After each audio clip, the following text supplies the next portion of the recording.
In a world where walkers roamed the earth, humanity teetered on the edge of extinction. The dead outnumbered the living, and survival demanded sacrifice, grit, and choices that felt like daggers to the soul. For Rick Grimes' group, every day was a test of endurance, of loyalty, and of morality. After weathering countless losses, the group had arrived at the CDC facility outside Atlanta, desperate for answers. What they hadn't expected was the building itself to be their undoing. But what if Dr. Edwin Jenner's final act, the detonation of the CDC, had unveiled more than research glass surfaces smeared with dried blood? What if that explosion revealed secrets about the virus, truths buried beneath layers of bureaucracy and fear? A discovery so monumental, it redefined their understanding of the outbreak, the walkers, and perhaps even themselves. As the countdown reached its final moments, Rick's voice strained against the pulsing alarm. "Jenner, don't do this. Let us go." But Jenner stood firm, sorrow in his eyes. "You don't understand," he said, almost whispering. "What's waiting for you out there is worse than you can imagine." Carol clutched Sophia tight, tears streaming down her cheeks as the group frantically scrambled to break through the reinforced glass doors. Dale, ever the dispenser of wary wisdom, tried reasoning with the scientist. "Isn't it better to give them a chance? Any chance?" Jenner's lips curved into a grim smile. "I'm doing you a favor." With a deafening roar, the CDC erupted in flames, glass and steel crumpling like paper, propelling the group into a desperate dash for survival. The impact sent them sprawling as heat licked at their backs, the air crackling with chemical fire. When the dust settled, they stood coughing and disoriented amidst the rubble, the once imposing structure reduced to smoldering debris. It was Daryl who spotted it first. "The hell is that?" Among the wreckage, a massive steel hatch had been unearthed, dislodged in the explosion. Its surface was scarred with evidence of time and flame, but the biohazard symbol emblazoned across the metal doors was unmistakable. Beneath the CDC was more than anyone had imagined. Rick, still gripping his revolver, approached cautiously. "Everyone, stay back. The man just tried to kill us," Shane snapped, his voice edged with fury. "We don't need to go digging through his grave." "It's not just his grave," Glenn muttered, squinting at the edges of the hatch. "Someone locked this up for a reason." Against the protests of half the group, Rick pressed forward, aided by Daryl and T-Dog. The three wrestled the hatch open, its hinges groaning in protest until, at last, it revealed a set of narrow stairs descending into the darkness. The air inside was stale, metallic. Beneath the ruins of the CDC lay an underground wing no one had spoken of. It wasn't built like the top floors. These walls were thick, reinforced, and protected by layers of security that now lay inert. The group's flashlights cut through the gloom, revealing rows of sealed rooms with thick observation windows. Inside were beds, machines, and restraints. This hadn't been a research wing. It was a testing ground. "What the hell is this?" Glenn whispered. "Some kind of lab," T-Dog said, though his tone suggested he wished he didn't have to answer. The silence was oppressive, like the entire facility had been holding its breath for years. As they ventured deeper, Rick's voice grew taut. "Stay together. We don't know what's down here." Carol tightened her grip on Sophia's hand, whispering reassurances as Daryl scouted ahead. The trail ended at a massive door labeled Project Nephilim. A terminal blinked beside it, still functional despite the destruction above. Glenn, nervously determined, started tapping at the screen. Most files were corrupted, but a single video file remained intact. The group crowded around as the feed crackled to life. The image was grainy, showing a woman in her 40s seated at a desk. She wore a lab coat, circles of exhaustion under her eyes hinting at endless nights of work. Her name tag read Dr. Eva Sinclair. "If you're watching this," she began, her voice shaking, "then you found what we tried to bury. God help you." The room went still as her words settled over them. "I don't know how much time I have, so I'll keep this short. The virus wasn't an accident. It wasn't a mutation. Her voice broke, and she composed herself with visible effort. "It was engineered." Gasps rippled through the group. Carol clapped a hand over her mouth, while Shane's face twisted with disbelief. Sinclair continued. The Nephilim virus wasn't supposed to be this. It was meant to rewrite the human genome, not to kill but to enhance. She let out a bitter laugh. We called it Project Nephilim because we were arrogant. We thought we could play God, create a new humanity. But the virus didn't work the way we thought. For most, it killed. For others, she paused. Others didn't truly die. Rick stiffened. It seemed impossible, but there it was, staring them in the face. We tried to contain it, but by then, Patient Zero had already spread the contagion. Patient Zero. Her voice trailed off, and her hand hovered over her chest as though clutching unseen pain. Just as she prepared to say more, the screen went black. What the hell does that mean? Shane barked, his voice louder than he'd intended in the suffocating silence. We're talking about some sci-fi crap now? Walkers weren't bad enough. Glenn scrolled through the remaining files. Most were indecipherable strings of corrupted data. But one message stood out, a partial log entry from years prior. Subject demonstrates increased neural activity post-reanimation. Uncontrolled aggression remains primary issue. Begin testing for possible genetic immunity. Asterisk. What is this crap? Daryl growled. Pacing as rage simmered beneath his skin. Are they saying we're some kind of experiment? We should have left this buried, Carol whispered, her voice trembling, and though no one disagreed, none could look away either. The questions weighed heavily on Rick. If the virus was engineered, what did it say about their place in this new, ruined world? Was survival even possible if humanity's downfall had been orchestrated from within? And what of the word immunity?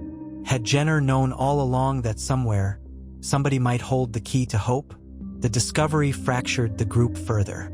Shane wanted to leave immediately, furious over what he saw as pointless time wasted in a dead man's nightmare. Carol, Glenn, and Dale, on the other hand, felt they needed to pursue answers. If any part of the video's implications could lead to a solution, they owed it to Sophia, Carl, and the future. Rick wrestled with the weight of leadership. We've lost too much already, he said, his voice quiet but certain. If this thing can point us toward hope, we have to try. But hope came at a cost. Further exploration revealed rows of cryogenic containers in a back chamber, sealed with heavy digital locks. Inside was a body, the long-abandoned remains of Patient Zero. Whoever or whatever had brought the apocalypse to their doorstep was right there, entombed in glass. Suddenly, the floor quaked. An explosion rocked the room from above. Someone or something had found them. It's walkers, T-Dog shouted. It wasn't. Emerging from the shadows were men in black tactical gear, their faces obscured behind helmets. Shane cocked his shotgun, but Rick held him back. Think before you shoot. Who the hell are you? Rick demanded. The lead figure lowered his weapon slightly, his voice cold and firm. This is bigger than you. Walk away. Not without answers, Rick growled. You already have answers, was the reply. More than you should have.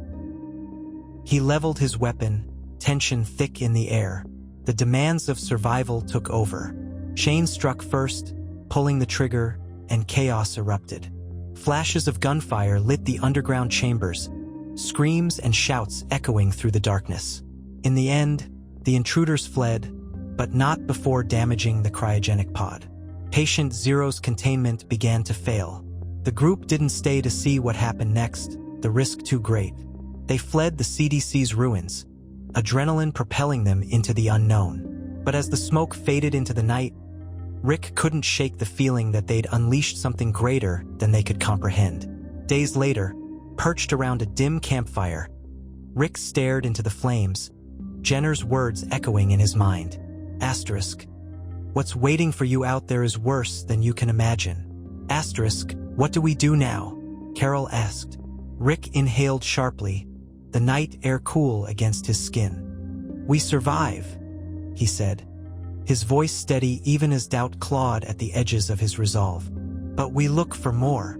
Hope was fragile, like a flame struggling against the wind. But sometimes, flame was all you had. And sometimes, flame was enough. Night had fallen hard, the kind of darkness that pressed against the edges of the group's sanity. The distant sound of walkers moaning carried on the wind, a grim reminder of the world's eternal dangers. Around the campfire, the mood had curdled into an uneasy silence, each survivor lost in their own thoughts after the events beneath the CDC. Sophia had fallen asleep on Carol's lap, her face serene despite the horrors of the day. Carol's fingers stroked through her daughter's hair, but her eyes betrayed her inner turmoil. Her whispers earlier, "Asterisk, we should have left this buried asterisk," felt like a haunting refrain now, bouncing in her rhythmically unsteady breath. She looked at Rick with something like hope, but it was cracked and brittle, threatening to shatter. Dale was the first to break the silence. "Do any of you really think it's true? That someone made this thing on purpose? To turn us into this?" Shane didn't even wait for Dale to finish. "Does it matter? Huh? What difference does it make whether it came from God, the devil, or some whack job in a lab coat? Dead's dead. Ain't no changing what's already happened." Rick, still seated by the fire with Carl leaning against his side, tilted his head. His voice was quiet, but firm in its challenge. "It matters. If it was made, if there was a patient zero," he stumbled on the words, still grappling with their implications, "then maybe it can be unmade." Shane snorted, leaning forward aggressively. "You really think there's going to be some kind of cure, Rick? After all the people we've seen torn apart? All the places that V burned to the ground? Hell, Jenner blew himself to pieces because he knew it was over. And maybe he was right. Maybe all that crap underground. Maybe we should have left it buried like Carol said." Carol looked up at her name but didn't respond. Glenn shifted uncomfortably as the tension in Shane's voice grew sharper. His fists curled tight on his knees. "But we didn't leave it buried, did we?" Shane continued, his tone almost accusatory now. "We had to go digging, had to look at things that weren't ours to look at. And now we're running from God knows what. We got Sophia here, and Carl." His voice cracked, a moment of sincerity cutting through the fury. "They don't deserve this. They deserve a chance," Dale interrupted, his voice rising. "A chance at understanding what we're up against. Don't you see? If that woman, Dr. Sinclair, if what she said was even a little bit true, that means someone out there knows more. Maybe someone who survived. Maybe someone who can help." "Man, you're talking fantasy," Shane scoffed, shaking his head. "What are we gonna do? Follow some breadcrumbs she left behind? Hunt down these answers of yours, while walkers keep picking off anyone dumb enough to stop moving?" "Shane," Daryl's voice cut through the argument like a knife. Low, steady, but with just enough menace to catch everyone's attention. "Shut up." Eyes turned to Daryl, who had been sitting in the shadows just beyond the firelight, honing one of his knives with deliberate patience. Now he leaned forward, the fire casting flickering light across his face. "Maybe it is fantasy," he said, voice low and gravelly. "But maybe it ain't. If there's even a chance, one tiny little chance, that we can stop looking over our shoulders every second of the day, it's worth something. And if it ain't, what's the difference? We're all screwed either way." Rick nodded faintly, grateful for Daryl's blunt pragmatism. "We have to make a decision," he said, tone weary but resolute. "Because sitting around here arguing isn't doing us a damn bit of good." The firelight danced in his eyes, the shadows deepening in the lines of his face. There were moments, sometimes fleeting, when he could feel the weight of their hopes pressing on him like chains, tightening with every breath. This was one of those moments. "We head to Fort Benning," Rick declared, his voice gaining strength. Jenner mentioned it when he was talking about evacuation routes early on. Maybe there's nothing there anymore. But maybe there is. Maybe the military knew something about all this. There were people in on this project, not just Jenner and Sinclair. "We need something to hold on to. I need something to give Carl." His voice caught, but he didn't look away, didn't falter. Shane stared at him for a long moment, the fire reflecting in his dark, narrowing eyes. "And what if what's left of the military takes one look at us and sees targets? You saw those people with the gear back there. What makes you think it ends different next time? It doesn't matter what might happen. Glenn broke in, surprising the group with his vehemence. Do you think survival means hiding forever? That's not surviving, Shane. That's just waiting to die. And what about you, huh? Shane's frustration turned onto Glenn like a storm. What makes you such an expert on any of this? Because Glenn spat back, voice rising in anger. Because I'm trying to believe in something, even if it's dangerous, even if it's stupid. At least it's something. Silence hung between them like an unspoken agreement to stop before the arguing became more combustible than the fire itself. After a moment, Dale stood, brushing dirt from his jeans. Fort Benning, then, he said simply, glancing at Rick. We need rest. 5 hours, then we break camp. I'll take first watch. The others mumbled their agreement before retreating into themselves, finding makeshift spots to rest for the night. Shane, however, stayed by the fire, his leg bouncing in suppressed agitation. His glare toward Rick told a story words couldn't. Sleep did not come easily. Rick sat up against a tree, clutching the Colt python in his hands, his eyes flitting from the fire to his son, who lay under Laurie's protection a few feet away. Carl's face had the same peacefulness Sophia's did when asleep. But how long would it last? How long before he began to lose even that innocence? Rick tensed as Laurie stirred, watching him. You're doing what you think is right, she said softly, not missing the weight on his shoulders. Sometimes I wonder if there even is a right anymore, Rick answered, barely above a whisper. Maybe Shane's right. Shane's scared, Laurie said with quiet conviction. We all are, but fear isn't what kept us alive this long. You did. Rick's chest tightened at her words, a mixture of gratitude and guilt twisting inside him.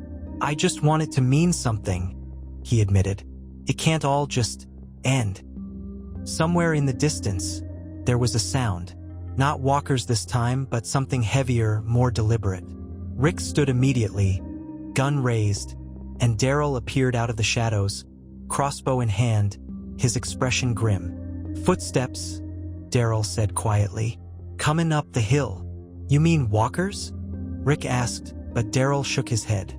Nah, walkers don't carry flashlights. A beam of light flickered in the trees. They were being followed. Rick tightened his grip on his weapon and looked back at the camp. Everyone, wake up, he hissed. Now.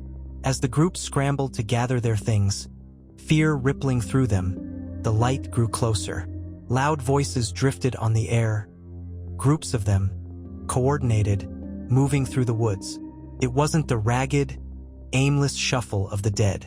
It was the chilling march of the living. The footsteps grew louder, crunching through the underbrush with intention. The group hurried to extinguish the fire, plunging them into a darkness broken only by moonlight filtering through the trees. Fear tightened Rick's chest as he motioned for everyone to take cover. He crouched low, Carl pressed against Laurie's side, her arm locked protectively around their son. Daryl slipped into the shadows like a ghost, crossbow ready, his face grim. Shane, gripping his shotgun, glanced toward Rick, his expression both defiant and questioning. Rick met his eyes with a nod. If it came to a fight, they wouldn't hesitate. The voices grew clearer, and Rick strained to make out fragments of conversation. We've got the trail, one said, deep and commanding. Another voice, higher pitched but no less determined, responded, they couldn't have gotten far. Sweep the north side. Rick felt his pulse quicken. He signaled Glenn and T-Dog, who flanked the group, their weapons drawn but hands steady. Carol held Sophia tightly, whispering soft reassurances though she looked on the verge of panic. Dale stood near her, gripping his rifle with trembling hands but resolute all the same. The light beams danced across the trees, sweeping like searchlights, their glow growing brighter as the unknown figures drew closer. Then, suddenly, a flashlight landed on the remnants of their campsite, a faint wisp of smoke still trailing from the recently doused fire. They were here, one of the men called out. The footsteps veered toward the camp, fanning out. Stay down, Rick mouthed silently to the group.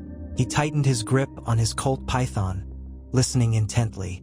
His every instinct screamed to protect them, but he knew rushing in guns blazing would only get them killed. One of the larger men drew closer to Rick's position, his flashlight beam skimming dangerously close. Rick's mind raced. They were too exposed. He exchanged a quick glance with Shane, who raised his shotgun slightly, jaw tight, clearly ready to unleash hell if need be. But before anything explosive could happen, the man froze in place. "We've got blood," the man muttered. "Fresh." Rick's stomach dropped. Somewhere, someone in the group must have left a trace. Before the man could call out to his comrades, a low whistle pierced the silence. Daryl stepped out of the shadows, his crossbow leveled with deadly precision. "You call out to your friends," Daryl growled softly, "and that flashlight of yours is going to end up shoved where the sun don't shine." The man froze, realizing too late that he'd been flanked. He moved to drop his flashlight, his hand inching toward his waist, and Daryl immediately hissed, "You go for that sidearm. I'll bury a bolt right between your eyes." Rick emerged from his cover, gun drawn. Ignoring the tension radiating from Shane and the others, he kept his voice low but authoritative. "Who are you, and why are you following us?"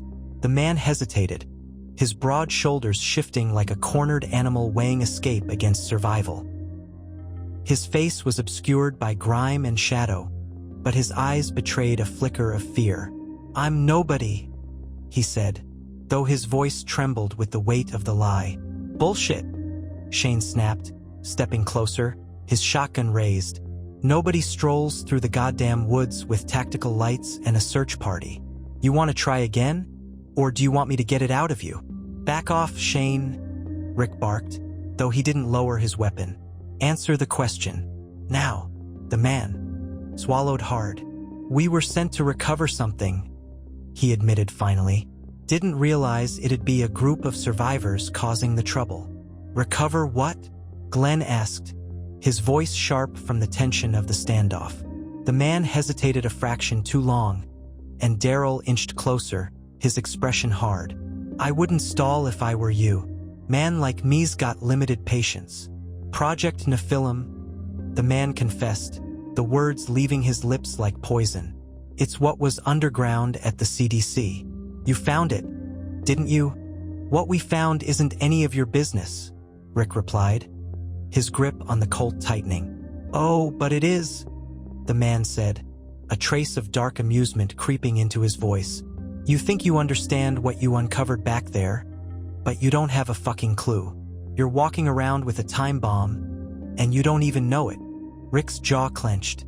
"You're going to explain that?" "Rick," Lori called softly from where she crouched with Carl, her voice shaking. "We don't have time for this." "She's right," the man sneered. "You don't have time. More are coming. You think it ends with me? You triggered something bigger than you realize when you walked into that place. Do yourselves a favor and run while you can." "Bullshit," Shane growled. "You talk like we did something wrong, but you're the one hunting us. What do you know about this Project Nephilim? What do you know about the virus?" The man looked at each of them, his gaze lingering on Sophia, clinging to Carol. He almost looked regretful before muttering, "It wasn't supposed to get this far." "What wasn't supposed to get this far?" Rick snapped. The man's lips parted, about to offer something more, when a burst of radio static crackled from his hip. His eyes widened in panic. "They're here," he said, almost breathless. From the darkness, the sound of heavy boots grew louder. Flashlights slashed through the trees, and Rick barely had time to react. "Move," he hissed, grabbing Lori and Carl and pulling them deeper into the woods. The group scattered into their rehearsed patterns of retreat, moving swiftly but silently, keeping low and using the shadows for cover. Gunfire erupted behind them, the rhythm of controlled bursts unmistakable. Rick turned back just in time to see Shane firing off his shotgun, taking down one of the pursuing figures.